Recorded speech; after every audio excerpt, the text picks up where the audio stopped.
Et je me souviens, pour montrer la force du personal branding, de recevoir plusieurs fois et de personnes différentes des messages dès qu'on sortait une nouvelle formation, de gens qui me disaient « Hey, je veux vous dire que j'ai acheté votre dernier programme, le but c'est de vous soutenir, je fais même pas de pâtisserie, je m'en fiche, je voulais juste vous montrer bravo pour ce que vous faites. » Quand tu te lances sur les réseaux sociaux, il y a plein de gens qui vont se mettre à te critiquer en mode « Non mais elle se prend pour qui celle-là, elle se lance sur un réseau, mais elle croit vraiment que ça va marcher ?» Quand on dit à ses proches, ses amis, sa famille depuis des années qu'on veut vivre de la pâtisserie, qu'on a envie de lancer un business et qu'on se lance pas sur les réseaux, il y a des gens qui les critiquaient déjà en mode mais elle dit qu'elle veut, mais elle se lance même pas sur les réseaux. Tu te fais critiquer quand tu te lances pas, tu te feras critiquer par d'autres quand tu lanceras, mais comme tu disais, dans tous les cas tu vas te faire critiquer, autant se faire critiquer pour un truc que tu fais que pour un truc que tu fais pas, je trouve. Les gens vous critiquent déjà, c'est juste que normalement c'est dans votre dos et là ce sera écrit en commentaire. Est-ce que c'est agréable ? Non, mais par contre est-ce que ça peut être bénéfique pour votre vie à vous ? Oui. Une entreprise aujourd'hui en 2024 peut décoller beaucoup plus vite si vous la basez sur vous que si vous la basez sur autre chose. Un claquement de doigts. En un claquement de doigts. Une vidéo qui part virale, ça c'est très rapide. Hello chérie, hello à tous. Salut tout le monde, bon, si vous avez cliqué sur cette magnifique miniature, vous savez de quoi on va parler aujourd'hui. Ouais, sujet trop cool parce que personal branding, on en a peut-être déjà entendu parler. Peut-être que les personnes qui lancent leur activité n'ont aucune idée de ce que ça veut dire et pourtant c'est un sujet qui est super important. Ouais, ils ont besoin de le maîtriser ce sujet-là. Qu'est-ce que ça veut dire le personal branding ? Pour ceux qui se demandent à la maison, le personal branding ça veut dire la marque, en gros l'image de marque, et personal branding c'est quand l'image de marque elle est posée sur vous.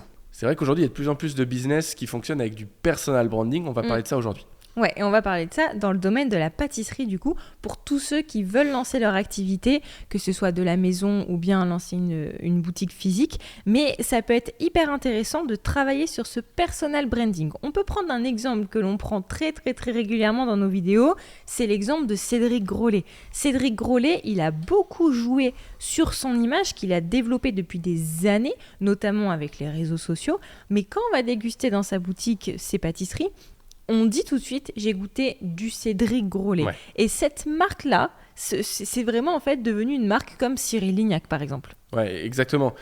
Les gens sont prêts à payer en vérité plus cher pour acheter une image de marque aujourd'hui qu'un dessert, a priori, ou qu'une voiture. On dit quand on roule dans une Clio, on dit qu'on roule en Clio, on donne le nom du modèle. Quand on roule en Bentley ou en Rolls-Royce, on dit je roule en Bentley. On s'en fout du nom du modèle parce que ce qui est important pour nous, c'est de nous raccrocher à cette image de marque haut de gamme, de luxe.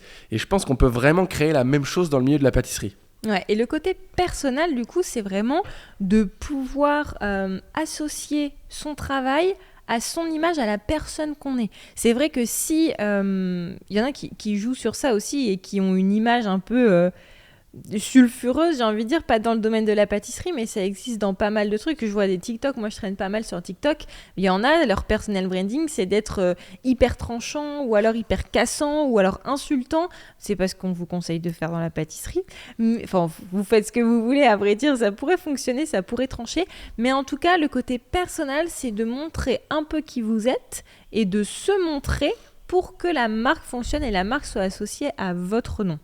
Un des points qu'on voit dans notre académie, c'est être différenciant. Pour fonctionner sur un marché, il faut être différenciant. Et c'est vrai que souvent, on a des membres de l'accompagnement qui demandent comment je fais pour être vraiment différent alors qu'il y a une concurrence qui est énorme sur le marché. Et en fait, la réponse, elle est toute simple. Il n'y a pas un meilleur moyen d'être différent que d'être toi-même à 100%.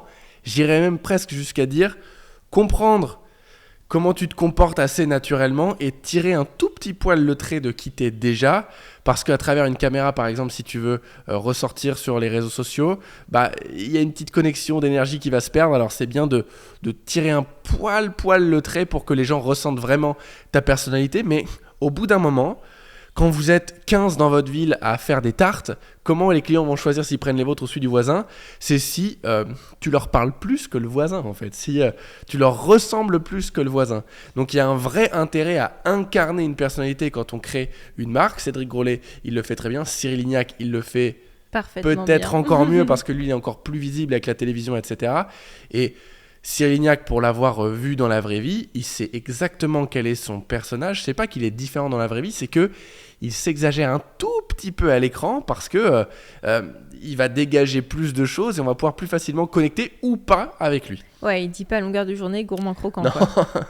Et je voudrais rebondir sur ça parce que tu dis parler de la personnalité. Et c'est vrai que dans la Palme, du coup, pâtissier à la maison Académie, notre accompagnement qui permet aux gens justement de se lancer, pour ceux qui ne le savent pas encore, même si on en parle pas mal, donc à mon avis, vous le savez déjà.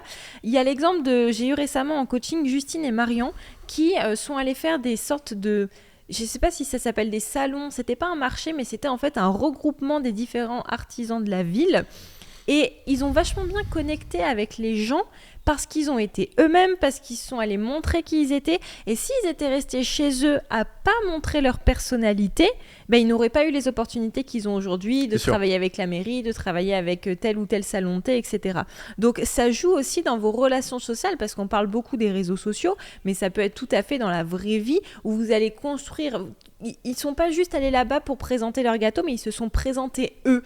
Et je pense que dans la vente, ça fait beaucoup. Je sais que quand nous, on s'est lancé dans les ateliers virtuels, les gens ne venaient pas pour nous, pour nos talents de pâtisserie, parce qu'à l'époque, on pâtissait pas si bien que ça quand même. On pâtissait bien, peut-être mieux que ceux qui ont acheté nos programmes, ça c'est sûr. Mais on faisait pas du Cédric Grolet ou du Cyril Lignac, quoi. Non, c'est sûr. Et je pense que les gens sont venus parce qu'on avait ce côté assez fun, les petits genoux qui sortent de médecine, etc. On a vachement, nous, créé notre marque à partir de nous. La preuve, notre entreprise s'appelle Charles et Ava. Et je me souviens, pour montrer la force du personal branding, de recevoir plusieurs fois et de personnes différentes des messages dès qu'on sortait une nouvelle formation, de gens qui nous disaient « Hey, je veux vous dire que j'ai acheté votre dernier programme, le but c'est de vous soutenir, je fais même pas de pâtisserie, je m'en fiche, je voulais juste vous montrer bravo pour ce que vous faites ». Et ça, pour moi, c'est le meilleur exemple de ce que c'est le personal branding. Ouais. Alors, ces gens-là, on leur répondait, je me souviens, merci, c'est gentil, mais vous n'êtes plus obligé de faire ça parce que tout marche pour nous. Merci pour le soutien, c'est gentil. Et c'était même pas qu'un soutien financier qui voulait nous apporter, non, c'était moral, mais financier aussi. Je me souviens de certains qui disaient j'espère que vous arrivez à en vivre, du coup j'ai acheté pour participer, tu vois. C'est dire la puissance d'un personal branding. Quand les gens t'achètent plus toi que le produit, là tu commences à avoir des résultats qui augmentent. Et il peut y avoir un piège là-dedans de se dire du coup je suis pas obligé de faire forcément de la qualité puisque mon image est tellement bonne que je peux vendre ce que je veux. Et quand on allie un bon personal branding et en plus un produit qui est efficace et qui aide réellement les gens, forcément on a un business qui va se développer. C'est ça. Alors le personal branding, comment on peut le mettre en place ? Déjà en étant soi, en se montrant sur les réseaux sociaux ou dans des événements, c'est là que ça va etc. peut-être être problématique pour certains. Ouais, il y en a pas mal qui n'osent pas se montrer parce qu'ils ont peur d'être critiqués. Moi j'aime bien dire quelque chose que je pense 100% vrai, sinon je ne le dirais pas, mais les gens vous critiquent déjà. C'est juste que normalement, c'est dans votre dos et là, ce sera écrit en commentaire. Est-ce que c'est agréable ? Non. Mais par contre, est-ce que ça peut être bénéfique pour votre vie à vous ? Oui. Les personnes qui souffrent le plus de la critique, je pense que c'est ceux qui la donnent parce qu'il faut vraiment se sentir mal dans sa vie pour critiquer les gens comme ça sur les réseaux sociaux. Donc ça, c'était la petite parenthèse, mais vous pouvez vous montrer, monter de votre personnalité. Sur Instagram, par exemple, on a l'occasion de pouvoir faire des stories où on peut raconter un peu ce qu'on fait, les behind the scenes de nos productions de gâteaux, etc. Ça, je pense que ça fonctionne pas mal sur les réseaux sociaux. Faire des réels comme Cédric Grolet où on le voit en train de pâtisser. C'est pas pour rien qu'on le voit, hein. Et je pense qu'une chose aussi qu'il faut retenir, c'est qu'à chaque fois, alors presque à chaque fois, mais les grands chefs, les grands noms qui fonctionnent, en fait, le nom de leur marque, c'est leur nom à eux. Cédric Grolet, ou alors un nom genre Johnny Hallyday, c'est pas vraiment Johnny Hallyday, tu vois, mais Cédric Grolet, Cyril Lignac, à une autre échelle, Charles et Ava, mais il y a ce côté... Pierre Hermé, Philippe Conticini, tous les noms de leurs boutiques, c'est leur nom prénom. Hein. Christian Dior, et on peut aller dans d'autres marques comme ça aussi. C'est vrai que souvent, on a des élèves qui nous demandent, voilà, qu'est-ce que vous pensez de mon nom de pâtisserie ? J'ai mis Hello Pâtisse, Non. En fait, on peut pas s'attacher à vous si vous n'êtes pas reconnaissable. Et que vous avez le même nom que tout le monde, puisque tout le monde va essayer de faire un petit jeu de mots avec la pâtisserie. Juste, si on veut faire un truc... Si on veut fonctionner en pâtisserie, il faut... paraître haut de gamme. En tout cas, il faut vendre haut de gamme, sinon c'est impossible d'être rentable. Si on veut vendre haut de gamme, il faut avoir l'air haut de gamme. Et ça passe par l'image de marque. Et l'image de marque, c'est à la fois la qualité des contenus, des vidéos qu'on poste, mais c'est aussi notre nom.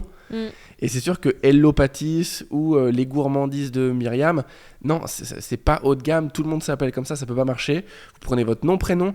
Et parfois, je me souviens, j'ai parlé de ça en coaching et quelqu'un me dit « Oui, mais moi, mon nom de famille, il est pas joli. » J'ai dit « Tu crois que Grolet, c'est joli ?»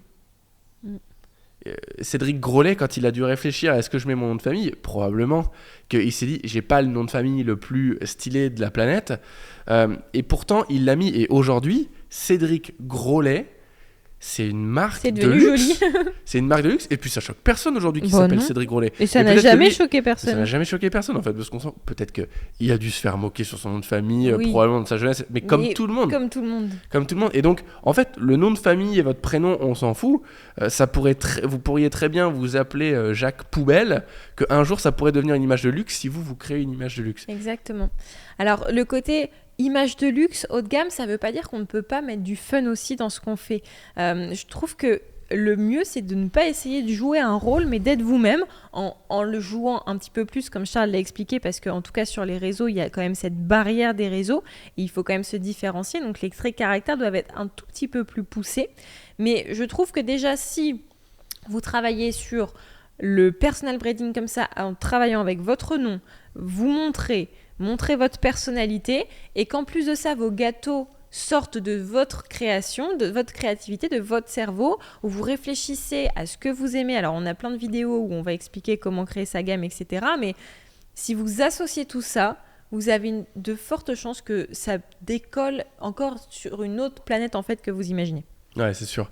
Je voudrais revenir une dernière fois, peut-être pour ceux qui nous regardent, qui ont peur, sur les gens qui ont peur de publier sur les réseaux sociaux.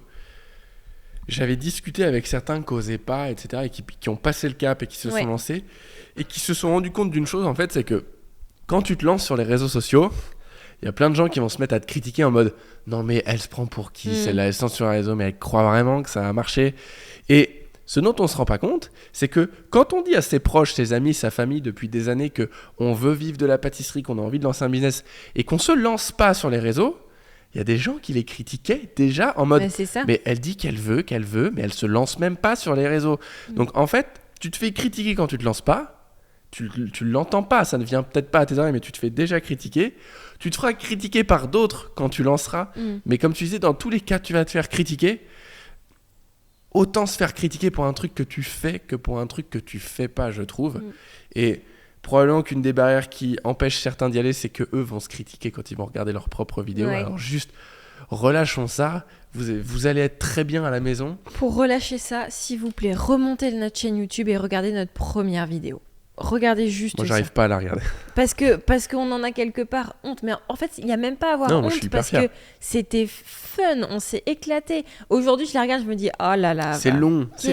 Qu'est-ce que vous avez fait ? Et je me souviens qu'à l'époque, en fait, j'avais tellement ce relâchement de qu'on me critique ou qu'on me critique pas, ça va me couler dessus, que je l'avais montré à tout le monde dans mon service. J'étais en réanimation médicale à cette époque-là.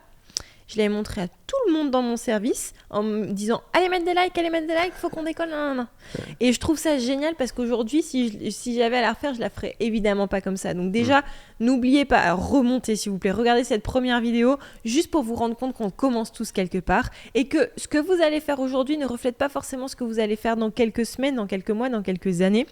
Mais par contre, le plus important, pour moi, c'est de se lancer et oser y aller. Oui, vous allez prendre des critiques. Oui, vous n'allez pas être toujours fier de ce que vous faites, dans le sens où vous pouvez toujours vous dire « Mon gâteau, il pourrait être plus joli » ou « Ma vidéo, elle pourrait être mieux ».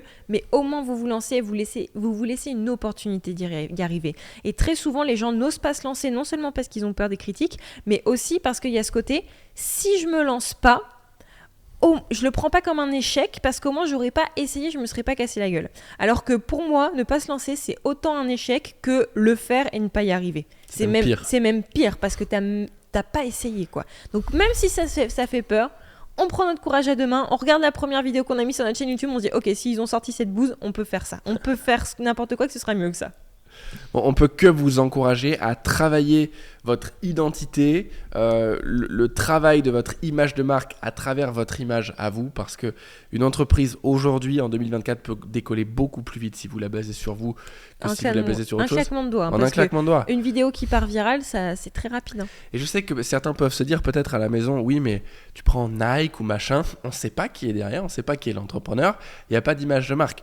Regardez un peu ce qu'ils font Nike. Ils ont tellement compris ça qu'ils vont prendre des égéries, ils vont prendre des sportifs, les meilleurs, etc. Et c'est eux l'image de marque. Parce qu'ils ont très vite compris qu'ils allaient avoir besoin de personal branding. C'est juste que c'est du multi-personal branding chez eux. Et si vous regardez toutes les plus grandes marques, elles sont incarnées. Aujourd'hui, si vous voulez acheter du Gillette, vous allez avoir le dernier athlète qui va participer aux Jeux Olympiques qui va être sur la pub Gillette. Et ça va être ça à chaque fois. Donc les plus grands géants le font du marché. appliquez-le à votre business s'il vous plaît et vous allez grandir beaucoup plus vite.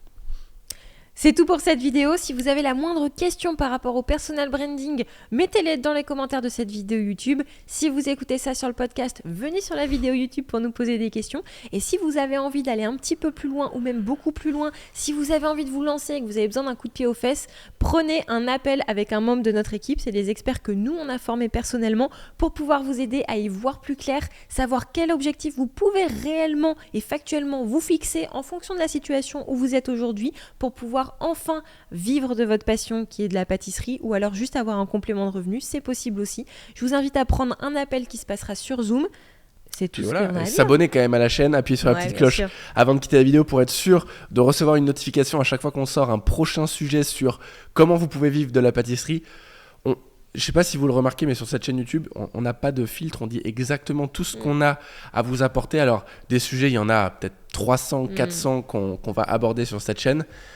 Mais vous avez vraiment matière ici gratuitement à progresser. C'est le but de la chaîne YouTube. Donc on espère que ça vous plaît. Mettez un like, abonnez-vous et on vous dit à la prochaine dans une prochaine vidéo. Oui. Et si vous êtes sur le podcast, il faut mettre des étoiles, je crois. Absolument. Et attention si vous conduisez, mettez pas les étoiles tout de suite quand vous rentrez à la maison.